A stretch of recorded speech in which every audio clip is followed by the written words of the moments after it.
All right, come on in, everybody. Welcome back to the Holler. Tuesdays and Thursdays, 2 p.m. We're right here. I know everybody's probably watching to see what's going on with this Marjorie Taylor Greene vote, and we'll keep an eye on that. It looks like it's going to be straight up party line, but they're going to vote to remove her from committees. We'll play a quick clip of that coming up. Today, we're going to have Rep. Jason Hodges joining us. Jason's someone you probably see quite a bit on the Holler. He tends to have pretty fiery clips, and he's got a couple bills that he wants to talk about. One is to cap the price of insulin in Tennessee, and the other is to require healthcare transparency in pricing. Both good ideas. As a reminder, tnholler.com is where you can find us. We have hollers all throughout the state, and that's all because of you. So thank you for chipping in. A few bucks a month goes a really long way. How you doing, Cassie? Doing pretty well, just getting settled in a new apartment. Got a new dog, so it's New like new apartment, new everything. doggy. Amazing. Beautiful. Comment Yeah. along, everybody. We can see you. Definitely want to hear from you. And if you have anything you want to holler about, I forgot to mention, you can jump in and send us the link. And Cassie, you're in Franklin now, right? You're back in Franklin? Back in Franklin. Yep. Excited to be back. Excited to, just get settled here and to hopefully once COVID is a little bit better, knock on wood, start harassing some of our GOP state legislators. Right. Well, we will definitely be harassing people all day long. I see people have their thoughts about Marjorie Taylor Greene and malignant cancer. That actually was what Representative McGovern called her today. Just wanted to play. We have a quick clip of this is Marjorie Taylor Greene giving her speech just now. She was talking about, basically trying to explain her descent into QAnon. And it was interesting to see how she essentially laid the blame for it at the feet of everybody but herself. Asking questions. What I did is I started looking up things on the internet, asking questions. She essentially says that because she can't trust the media, she just had to look for answers on her own. And, it was also innocent. Most people do every day. Use Google. And I stumbled across something, and this was at the end of 2017, called QAnon. Well, these posts were mainly about this Russian collusion information. A lot of it was some of what I would see on the news at night, and I got very interested in it. So I posted about it on Facebook. I read about it. I talked about it. I asked questions about it. Just so innocent, asking questions, talking about it, just exploring, Just exploring this dangerous, anti-Semitic do. conspiracy theory. It's Yeah. for the party of personal responsibility, this is pretty rich. Right. And then my favorite line is coming up here. And then more information came from it. But you see, here's the problem. Throughout 2018, because I was upset about things and didn't trust the government really, because the people here weren't doing the things that I thought they should be doing for us, the things that I just told you I cared about. And I want you to know, a lot of Americans don't trust our government, and that's sad. The problem with that is I was allowed to believe things that weren't true. And I was allowed to believe things that weren't true. I mean, the passive voice there is just truly remarkable. I was allowed. Who allowed her to? You were also allowed to not believe that stuff, Marjorie. Yeah. I was allowed to believe things. I mean, is there someone is it someone else's fault? Yeah. Who is this person that allowed you to do this, whose fault it apparently is? Right. It's totally this imaginary passive voice, so sure, the word I keep going back to is shirking. They're all shirking their responsibility to, they're the party of individual responsibility that never takes responsibility for anything. Exactly. And Marjorie Taylor Greene exemplifies that perfectly. So right now, as we speak, I'm looking over and it's 214 to 209, completely party line. It looks like they're going to strip her of her committees. I will say this, though, as much as I agree with what's going on, Republicans are saying, well, this is a slippery slope. Now, what do we do if we don't like, and I'm not saying that she should keep her committees. She has advocated for violence, anti-Semitism, Islamophobia, shouldn't be in office. None of that is true. But I do believe that Republicans will very soon use this to power for bad.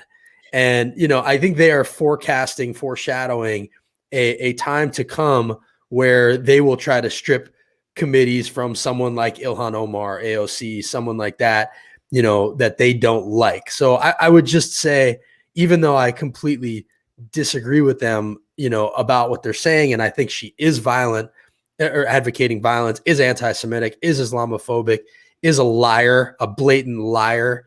I do think that what they're saying is something we need to take heed, because I think they will do that.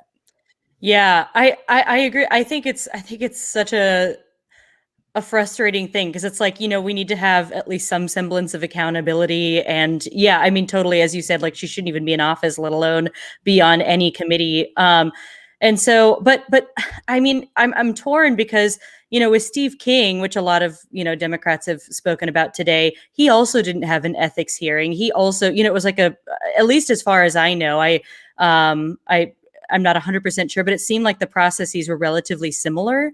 And, the fact that the GOP kind of had a choice today. Like, they could do what they did with Steve King and, remove him and vote to remove him from, sitting on any committees, which then, like, I think helped in him losing his primary. And then now he's not in office anymore because he lost his primary in the next election after he was stripped of his committeeships. So they could have chosen to do that again today. I think it's on the GOP for not choosing to do the right thing. 100%. Which, so like so they're choosing to like side with anti-Semitism, bigotry, QAnon, Islamophobia. There's no question. And they gave her a yeah. standing ovation last night, even though they say that was because she apologized, which I haven't seen much of an apology. And in fact, she's raising money off of this today, hundreds of thousands of dollars. So she's not repentant, and that excuse is, you're right. They didn't do anything. They asked for this. I'm just saying, if this is an instance where I think their slippery slope warnings are actually probably worth at least listening to, not because they'll do it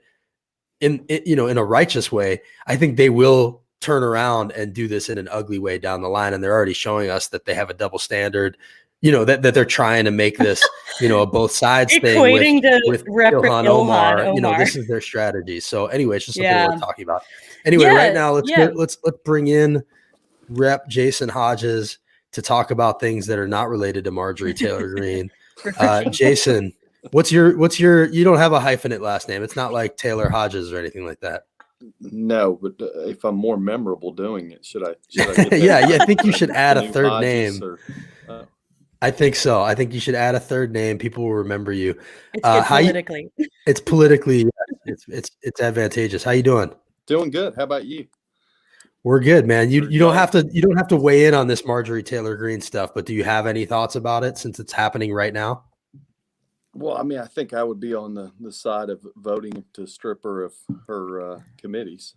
Yeah. You can't say the things that she said and continue to serve, especially on an education committee, something like that, right? It reminds me of, the education committee part of it reminds me of how Rep. David Byrd was chair of an education subcommittee, with all that stuff going on. I mean, what committees you're on matters, and, it sends a signal, right?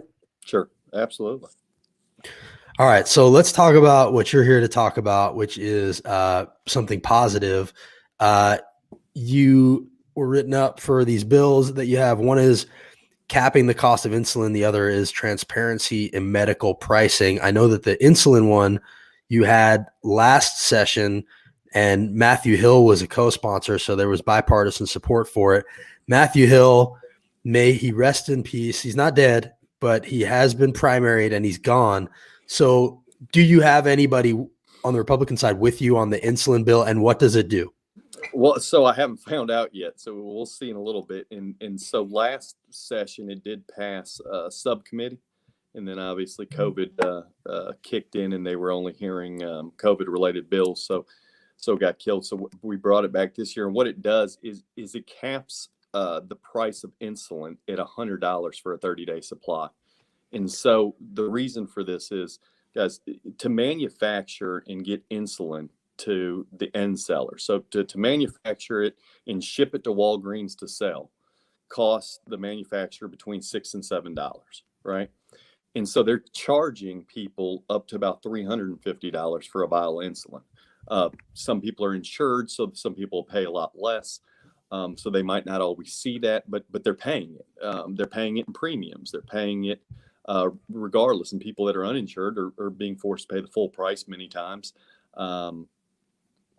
And so, a diabetic could need 3-4 vials a month. I mean, so you could literally be paying up to $1,400 a month for $28 product for 4 vials. And that's just absurd. There's absolutely no reason that the prices went up this high. The synthetic form of insulin, the form we use now, has been around since, I think, 1982. So, if you were making the argument that it was due to R&D, like a new drug that you spent a lot of money researching and developing this, okay, you might be able to make an argument, but this drug's been around forever. And it's only recently really started skyrocketing in value because we're down to 3 manufacturers and they conveniently raise prices at the same time. So Jason, let me ask you, Yep. Who could possibly be against something that seems so obviously the right thing to do? Who's going to be pushing back against this? Yeah, I would say stay tuned because there'll be people pushing back against this. So, and who will those people be? Yeah, so last year, one of the pushbacks in committee was that we believe in free market values, and I've got to tell you, and I said it then, I believe in the free market too, right? When I go buy a 65-inch TV, the free market works, but the difference is that free market, that TV is a want. I want that TV. I don't have to have that TV. So if the price isn't low enough for that TV, I'm not going to buy it. I'm going to go home. And so the example I gave there was this is a need. And think of a bottle of water. If I tried to sell you a bottle of water right now, Justin, for $100, you'd laugh in my face. But if we were in a desert and both dehydrated and on the verge of death, you would give me everything you own for that bottle of water. And that's what these insulin companies, that's what these pharmaceutical companies are doing to their patients right now. They have them on, in a desert and are crushing them because they know they're going to pay whatever to stay alive. And that we've got to put an end to it, and we'll see how it goes in through the subcommittee and hopefully past the committee process and hopefully all the way. But we'll see how that goes. Well, I think that you're making a lot of sense, and there's going to be a lot of lobbyists that are against you. And I also think what you're saying applies not just to insulin, but to all healthcare. Sure. So, and that's something that I remember asking of Matthew Hill right after your press conference with him, and he didn't have a great answer for that. I want to show a quick clip of your committee meeting last time just to get your thoughts on it. Before I do, I just want to say, looks like Marquita Bradshaw is watching right now. And so shout out to Marquita Bradshaw for watching, and thank you for what you did. This is a clip that I'm going to pull up right here, Jason. This is from a committee discussion on the last time that you brought this bill up. I'm hoping this is the right clip. Hang on. Yeah, this is it. All right. So this is the last time you brought it up. I'm an insulin dependent diabetic. It's going to definitely shorten my lifespan dramatically, but I'm also a free market capitalist, and I don't believe in the government interfering in the marketplace. And for the most part, government steps in, which is kind of the. So this guy he depends on insulin, but he doesn't want the government to step in and help people who depend on insulin. How do you have a reasonable discussion about something like this with someone like that, who, by the way, I'm sure is totally fine with the government stepping in when it comes to abortion, marijuana, all kinds of other things? Like, how do you have a rational discussion with someone like Representative Tim Rudd from Murfreesboro, who needs this to survive, yet doesn't want to help people who need it to survive to have access to it? Yeah. If I knew the answer to that, we'd be passing a whole lot more bills up here.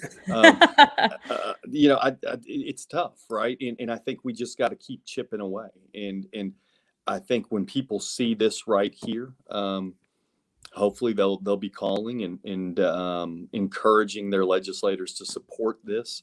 Because it's overwhelmingly supported, right? I mean, the general public supports this in a major way.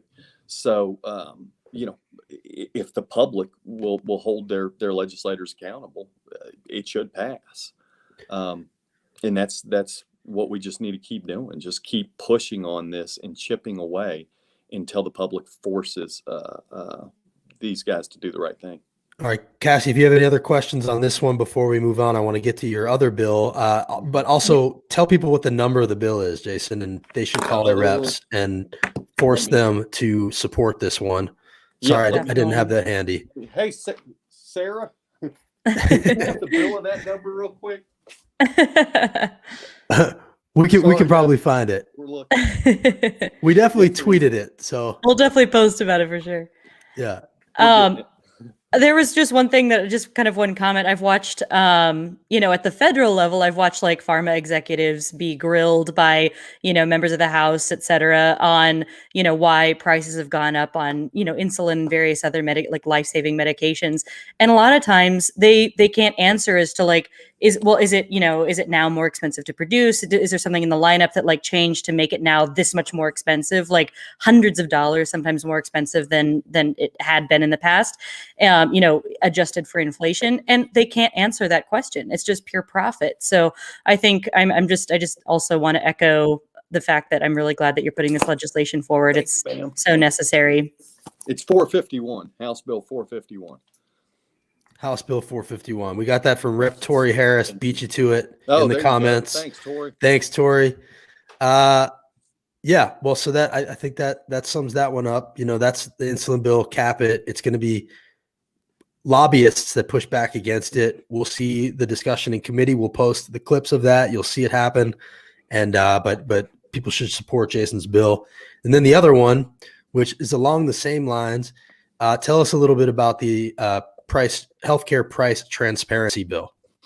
Yeah, so essentially what it says is just that all medical facilities in Tennessee will start posting their prices. And so one of the arguments that we hear from the right and from Republicans is free market. Free market will reduce the cost of healthcare and so on and so forth. And so this is a bill that generally should be supported by the right then, because you can't have competition if people don't know what they're paying, right? And so if I go to Walmart and buy an apple, I know if I'm getting a good deal on that apple because I know the price at Kroger's. They're posted there. So let's do the same with healthcare. Let's have them post prices, and then doctors can actually compete. We'll see where that bill goes, but I think it'll say a lot to whether we genuinely want to see competition in the medical practice or not. Because again, I can't make an informed decision if I go to my doctor to get a physical and I don't know if the doctor down the street is cheaper or not. What seems to end up happening though with this issue is a lot of times doctors don't know what things cost until after the fact. Right. So, it seems like your solution is pointed at the front facing stuff, which absolutely we need it. But does it need to be paired with like other things, behind the scenes and what they're charged, or if you do this, will that sort of force everybody in line? Yes. Yeah, so this wouldn't include hospitals and emergency facilities because you just can't do it there, like you said, right? I mean, the bottom line is if I have a ruptured appendix and I'm in an ambulance going, I'm not Googling on my phone to see what the cost at Centennial is and then say, Sure. Hey, turn around and take me to, Baptist or wherever. I like the price of Vanderbilt more. So there's just some ways, and that's part of the point of this bill, right?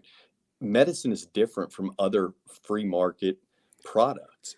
We can't possibly treat an apple the same way as we treat a ruptured appendix. That's just the bottom line. It's not going to happen. When you're in an emergency situation, you don't have the ability to shop, and so. But at a doctor's office, what you can do is post prices of what a physical costs, what vaccinations cost, what this costs. And to be honest with you, so France did this, right? And as you know, France has universal health care, a government plan, and private doctors. And so the government said from now on, the doctors have to start posting their prices.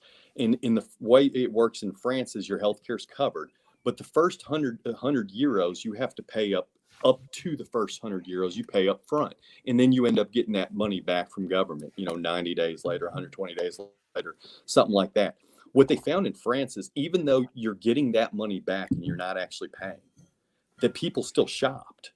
Because if they could go get their physical for 26 euros instead of 40 euros, that's 14 euros they keep in their pocket that they don't have to mess with. So if that's working there, why couldn't we try it here with non-emergency medicine? Yeah, well, I mean, I think, and I'm sure Cassie will have plenty of thoughts about this too, but all of these things you're dealing with reality, right? You're dealing with the situation that we have and trying to make it better. But it seems like the bigger picture here is that, these are not conversations that we should be forced to have in the richest country in the world when, like you mentioned, we have universal healthcare in every other civilized country. And I guarantee you nobody in these other countries is sitting around going, should we still have universal healthcare? Should we still have everybody covered? So, it speaks to a bigger problem of, our broken healthcare system. But in the meantime, we do need to make sure that, we make the most of what we have. And here in Tennessee, these are ways to make things a little bit better, even within this broken healthcare system. Absolutely. Right. Yeah. And there's no doubt, a government option for insurance would be ideal if we could get that done. Universal healthcare just in general would be the right thing to do. But we're unfortunately not there yet. And so we've got to keep navigating, at least at this level, the current system that we have and trying to make it better for everybody. Right. Cassie, go ahead. But Jason, in the meantime, we do need the bill number for this other one too. So if you have that one handy, or Tori, if you're out there, Representative Tori Harris, hook us up with the bill number. Yeah, I mean, I feel the same way. It's like there's just only so much you can do in Tennessee with just being in the super minority, and I think that these bills would be a great way to, as you said, just navigate within the system that we have to make things better, and to so many people in our state have diabetes. This would that first bill would have a massive impact, just on our communities. So I hope that, do you know if they have more? I know that, that first one was co-sponsored with Matthew Hill. Are there other Republicans on the Hill that have spoken about supporting this legislation, either one of these bills? Yeah, I haven't done my tour of door knocking yet and trying to build up co-sponsors, but hopefully I'll be starting that next week, and hopefully I'll be able to inform you guys that we have some Republican co-sponsors. Well, the other part of it is, we need to know who's on the committees, because that's always the first stop for these things. So let us know, who is on the subcommittees and committees that this is going to be going through. And, that's usually the best places to apply the pressure early on, at least. And then if it can get through those committees, then we can deal with everybody else. Yep. Sorry. I don't know if you guys can hear that. Now we do have, Marjorie Taylor Greene just got stripped of her committees, by the way. All right, go ahead. Oh, great. Well, good news there. So I would venture to say we will have some Republican co-sponsors as well. I mean, there were several very supportive of it last session and understood the importance of lowering the cost of insulin. So hopefully we can get that done. All right. And then before we get you out of here, and again, thanks for joining us on this thing. Yeah. I wanted to ask you about one thing that we watched from you. This was a while back, but we never really got you on here to talk about it. This was during the protests.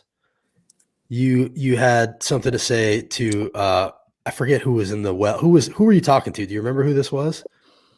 I completely forget. Was it Lamberth? Because you seem to be, yep. You always have something to say to Lamberth. Here's what you had to say during the protest. Seemed to not worry about protesting when when we as white people show up to our capitals with AR-15s. But when black people show up with signs, it just seems like all of a sudden we want to pass legislation to stop protesting. And so that's just a little concerning to me. And maybe that's why the protesters are out there in the first place. Boom. That was a great clip. That was one of the most watched videos on the Holler. What was it like around the legislature after you said that? And what is it? Do you guys ever talk about this stuff? Not generally. I don't think some of my colleagues liked my statement, but the truth hurts sometimes, and just gotta keep putting it out there. And I'm not one to shy away from saying what I think, and general that's what I'm gonna do. I'm gonna speak my mind, and it'll be okay. We're all grown here, so. Well, good. Well, we appreciate that you do speak your mind. And this is Rep. Jason Hodges out of Clarksville. We have a Clarksville Holler up there too, the @Clarks Holler on Twitter, and it's Clarksville Holler on Facebook. Cassie, do you have anything else you want to say to Representative Hodges before we let him go here? Well, just when you said truth hurts, it would be great if you could drop some Lizzo right after that and then just like walk out. Yes. It'd be pretty dramatic. Absolutely. Absolutely. Well, appreciate y'all having me. Absolutely. We'll see you soon. All right. Oops, I cut him off. That's Rep. Jason Hodges out of Clarksville. He's usually good for, some fiery comments here and there. And, we definitely appreciate that, because the more of that, the better. Let's see what comments I'm seeing. Rock a lot on YouTube saying, why don't rich liberals pitch in a few dollars and make healthcare free for all and stop just talking about it? That's why we want to tax the rich. I mean, like, you sound like a Democrat or a progressive to me, but yes, I mean, the difference is progressive tax, right. The difference is that liberals and progressives actually want to tax ourselves to do that. And we can't seem to get Republicans on board to do that. But I'm glad that you're on board for healthcare being free for everybody. It's not free. We pay taxes and everybody gets it. But I'm glad you're on board, Rock a lot. You sound like you just might be a little confused and actually agree with us with a lot of things. So a couple other things to talk about while we have everybody here. Again, that was Representative Jason Hodges. Go support his bills. Get your representatives to support his bills. It's really important that we apply pressure in the right places when these things happen. And there not all legislation is bad. Some of it is good, believe it or not. And so that's one that we need to see happen. Another one that came up, North Carolina is no longer issuing license plates with the Confederate flag on them, but Tennessee sure is. So that's something else that it would be nice to see Tennessee stop doing. Another group. I wonder who's benefiting from that, because usually there's some group behind it that's like getting money, like somehow, like if you pay for those like vanity, not vanity, but like those specialized plates. I wonder who's getting money for that. Yeah, is there money going to the Sons of the Confederate Veterans? That would be a good question. Oh, right. Yeah, that was theirs, right. Then there's a number of bills that these senators and reps are sponsoring bills essentially to make it harder to fight a pandemic in the future. They want to strip these bills, all do different things, but they essentially want to strip health boards of their power and, make it harder to do things that would stop the spread in the future. These are all pretty far right representatives and senators. These are bills to be aware of. And as we say, they're sponsored by COVID, because those are all representatives that definitely made the spread of COVID a lot easier here in Tennessee. We just passed 10,000 deaths in our state. Hospitalizations are down, heading in a good direction, in part because we've done some stuff to curb the spread. We've not shut down schools, but had virtual learning. And it's important just not to lose the thread, not to not to loosen up, I guess is what I would say, because even though hospitalizations are down, it could easily go right back up. Yeah. I mean, we're past the point of being able to to relax restrictions. Like the spread is so uncontrollable at this point where I can't. I mean, obviously, I'm not an expert at any of this, but just like from how rampant it is, and with all the new strains that are even more contagious, I don't see a point where we can, before we reach herd immunity through the vaccine, I don't see a point where we could ever or we should ever be talking about relaxing restrictions. Like if anything, we need to tighten them down, further. And I also, I mean, this is something I'm encouraged by a lot of the rollout that the Biden administration has been doing. But one of the questions that I do have is I wonder why we're not just like mass producing N95s and ship it and mailing them to people like on the regular. I think that, Right. through the end of the pandemic, until we reach that herd immunity threshold, that's something that I would like to see happen. And I just don't ever hear that talked about. I do know that we have an administration that's taking this seriously, though, so that's at least a start. Obviously, there's always more that can be done. People are asking what the other bill was. It's HB 449. That's the price transparency bill, so that's one to write down and keep track of. Rockalot is back saying rich liberals can voluntarily give and fix health care. They don't have to wait for legislation. I mean, I don't know what that means, but no, that's not true. That's not a plan. That's not a plan. We need a plan going forward to make sure that people can see a doctor when they get sick. And that's called Medicare for all or something like it. It's universal health care. You seem to want the same thing. So why not just get on board? Right. So, and then the other thing that while we have people here, I just want to mention is this dust up between AOC and Representative Nancy Mace. Nancy Mace has been coming for AOC about her story, her emotional story that she told of the day of the insurrection, where AOC basically said that, they felt the pressure.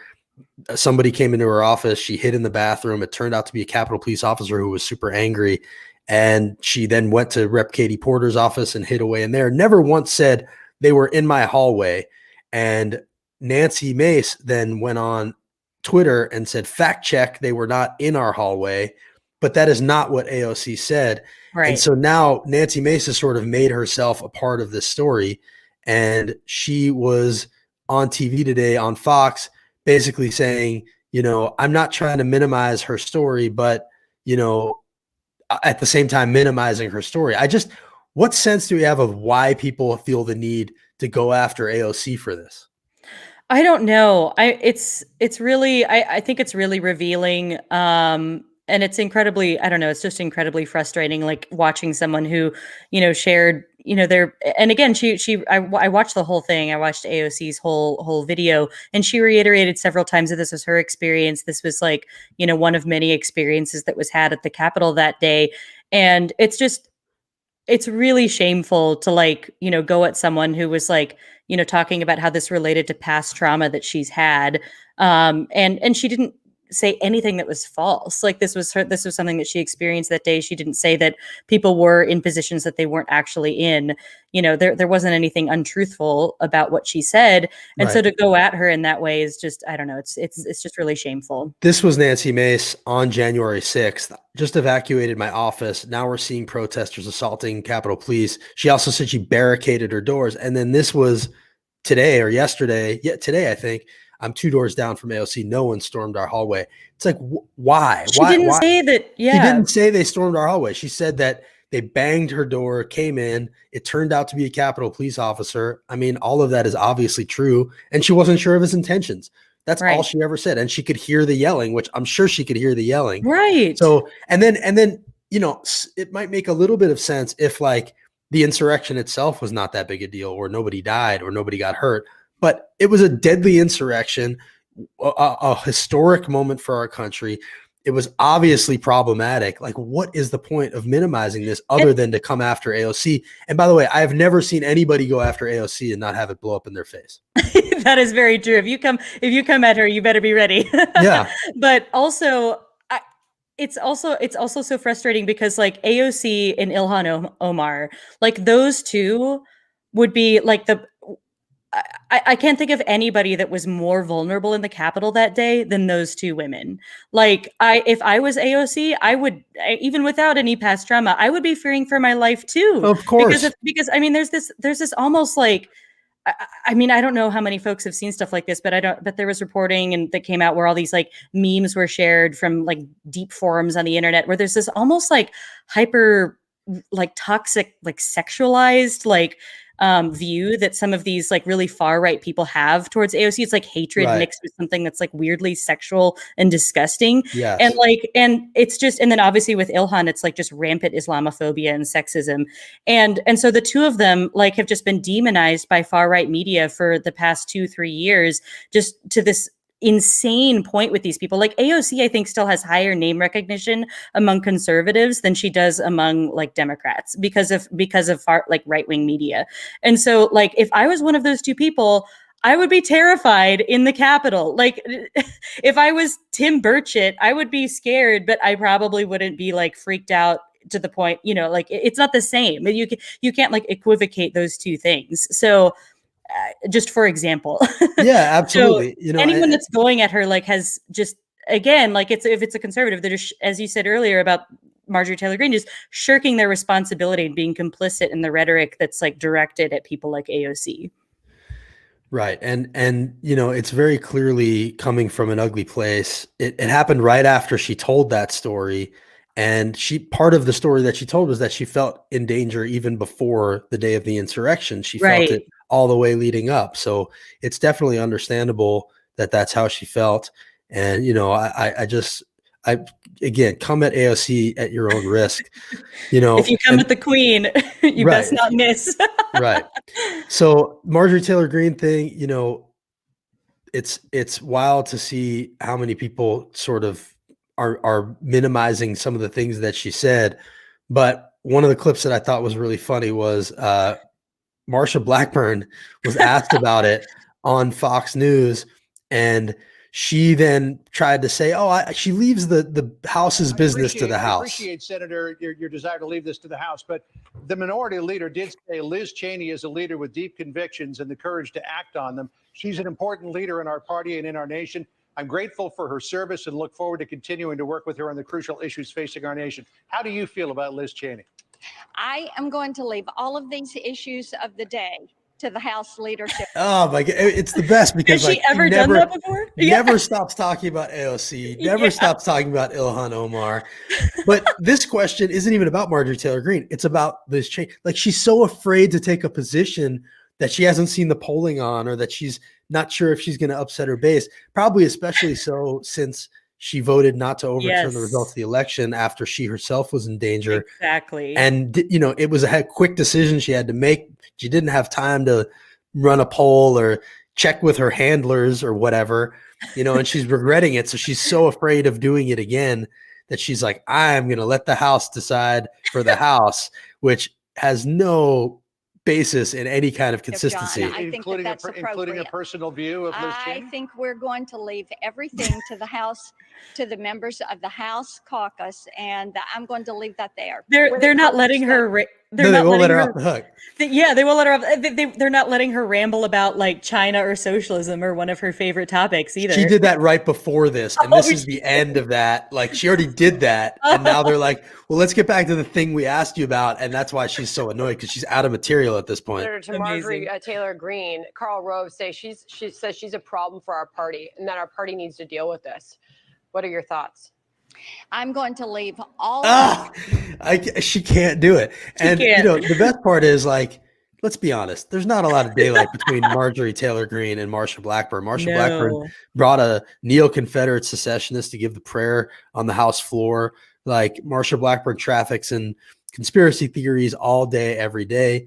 You know, Blackburn is completely as destructive, if not more so, than Marjorie Taylor Greene. She just may not be as, you know, reckless about it, so to speak. But Lauren says at least she didn't use the weather as an excuse like Senator Tuberville. That's a low bar. Yeah, it's unbelievable. So you know, can't get out of here without ripping Marsha a little bit. Always gotta rip Marsha. And it looks like they just now are voting to take the committees away from Marjorie Taylor Greene. It'll be interesting to see where this goes. I am for it, but I also could definitely see this leading to, you know, other ugliness down the line where this gets used against people who don't deserve it. And so, you know, that's all I'm saying. Yeah, I mean, I'm not saying that I disagree with that necessarily. I think we're at the point where like we've gone through so many years now, especially like with Mitch McConnell at the helm of this in the Senate, you know, of using every procedural like option to like, you know, to use against Democrats essentially. And so I think that that's just like, you know, unfortunately the path that we're on, like for every sort of procedural like thing that's possible to do within the House or the Senate, like within Congress, like is going to be done like against the other party. So I Yeah. do think that that's not, I don't think that's a good thing. Like I think that, I mean, there's a lot that's wrong with our system that needs to be fixed. And I think that that like is part of it. But I also, as I said before, think that there needs to be some semblance of accountability. This is a way for there to be some accountability. Like she should not be allowed to be on these committees. No, and by the So, way, I'm completely in agreement. No, Like, I know I'm not you are. saying leave her on the committee. So I mean, I'm just not like defending more this on woman. like the no. I if I know. was sitting in that house, I'd vote for this. You know, I'm not Right. saying I wouldn't. I do think that there is another side to it, though. And this is one case where I think like some of the things that they're saying might actually come true. And I think they will. yeah. I think that we're on that path. Like, I think that that's something, and it's not just with this type of, you know, it's not just with committee stripping. And again, I go back to the fact that like the GOP is the one making this choice. Right. Like, with, So that's, I think, the right. bigger point. It's like Democrats are taking this vote because they sort of have to, and Republicans didn't do the adult thing, which was to do Right. this What they did themselves. with Steve King, they did the right, you know, some of them, I don't remember the exact vote, but like there were more of them that like did the right thing on the Steve King vote. Right. Right. So, And so these that's guys, a choice. so you would say, you know, it's your fault. It's right. And then it's up to the American people to decide what they think. Anyway, the vote is happening right now. I think there's another vote happening. I don't know what the last. Sometimes it's hard to tell what's voting, who's voting for what. There's another vote still, so like I guess that rules or wasn't the something? vote before. This was probably the vote. They're going to vote on party lines to take the committees away from her. Keep an eye out for the graphics that we have that Cassie knocked out. These are fun ones. We will have graphics about your representative who is most likely voting to keep Marjorie Taylor Greene on committees. So share those. Also pressure your reps to support Representative Hodges' bill and join us next week, Tuesday, 2 p.m. Definitely. See you then. See you then.